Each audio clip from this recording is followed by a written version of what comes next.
Avremo il 20 al Lab di Villorba che ha fatto questo hub innovativo di inoculazione ad alcuni fragili, oltre che a persone che non hanno fragilità, ovviamente della terza dose, per i fragili ovviamente. E sarà presente il generale Figliuolo e questo ci fa piacere. La prima inoculazione della terza dose di vaccino in Veneto si terrà quindi alla presenza del generale Figliuolo, una prima di fatto nazionale dal grande valore simbolico. Del resto era stato proprio il Veneto a sollecitare governo e AIFA a esprimersi in tal senso. Si comincerà dai soggetti immunodepressi e trapiantati, poi gli over 80, ma una circolare ministeriale attesa nei prossimi giorni farà chiarezza. Terza dose che impegnerà la macchina sanitaria, da qui l'appello a chi invece non si è ancora vaccinato. Se qualcuno avesse deciso di vaccinarsi per la prima dose, perché poi stiamo parlando di prima dose, è fondamentale che a mio avviso lo faccia subito, perché poi quando arriveranno le priorità per la terza dose noi ripartiamo come fossimo a gennaio 2020 con gli anziani, i sanitari, i fragili e quindi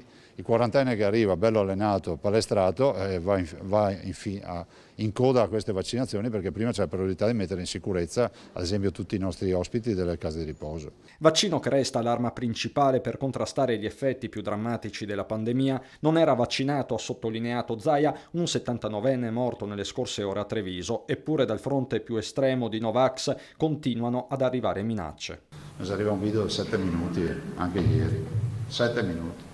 Cominciano a diventare anche fa robe impegnative. Vaccino ma anche terapia dei monoclonali, con la regione pronta a estendere a tutte le ULSS del Veneto il modello adottato finora dall'ULSS 2 della Marca. Ho chiesto che venga allargata perché è stata intelligentemente introdotta una frase nel certificato di positività del tampone in cui si dice: caro signore, lei è positivo, sappia che può sottoporsi alla terapia di anticorpi monoclonali, la deve fare entro 5 giorni dalla comparsa dei primi sintomi, che può essere un raffreddore o anche sintomi più importanti, e contatti subito questo numero. Connesso il tema politico del Green Pass nei giorni in cui a livello governativo si parla dell'estensione dell'obbligo nei luoghi di lavoro, e a chi dice che nella Lega le anime sul tema siano troppo diversificate e che il contrasto Salvini da una parte e Giorgetti coi presidenti di regione dall'altra si stia balcanizzando, Zaia risponde così. Una montagna di fantasie, ma registratevi bene quello che vi sto dicendo, a iniziare dal fatto che esista una chat.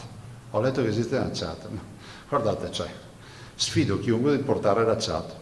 La leadership di Salvini, rimarca il presidente, non è in discussione, il vero tema politico semmai è un altro, afferma da Palazzo Balbi. Dopo 20 mesi di vita da asceti per l'autonomia, adesso ripartiamo in maniera importante e io spero che si riesca a chiudere subito un accordo sul contratto, la famosa firma dell'intesa che è un contratto, in maniera tale che si possa ripartire questo percorso.